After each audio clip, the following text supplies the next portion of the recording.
da preprečimo zaplete in da tudi uravnavamo krvni sladkor. Vemo, da povišan krvni sladkor lahko poškoduje organe.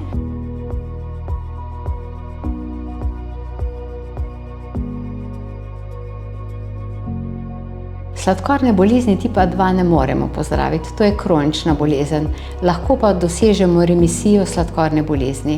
Študijami so dokazali, da lahko pri diabetikih tipa 2, ki imajo sladkorno bolezen tam nekje do 6 let trajanja, in če gre za predebele osebe, če znižajo telesno maso za približno 15%, dosežemo remisijo sladkorne bolezni v velikem številu pacientov.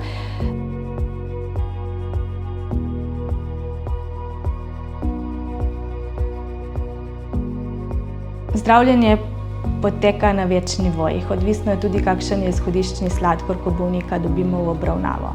Seveda, če je visok sladkor, že takoj uvedemo zdravila, če je pa sladkor ugotovljen zelo zgodaj v bolezni, lahko veliko naredimo že z nefarmakološkimi ukrepi. Se pravi, da bolnike spodbujamo k zdravemu načinu življenja, to pomeni predvsem, da skrbijo za zdravo prehrano, za gibanje in šele kasneje, če sladkor porašča, ker vemo, da sam potek sladkorne bolezni je tak, da z leti sladkor narašča, lahko uvedemo zdravila, ki so najprej v obliki tablet, lahko tudi injekcij, ki še niso inzulin, in kasneje, če vse to ni uspešno, inzulin.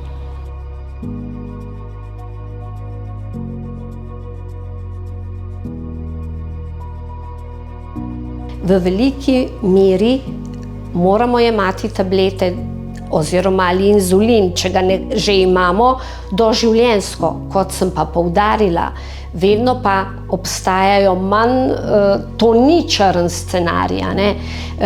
Jaz mislim, da to ni črn scenarij. Poleg jemanja redne terapije, vedno tudi zdrav življenjski slog, obvladovanje predvsem dejavnikov tveganja, predvsem povišane telesne teže, ki naj bi se znižala nekako do 5%, že to je dobro, in potem bomo videli, lahko prilagajamo terapijo, lahko jo tudi zmanjšujemo.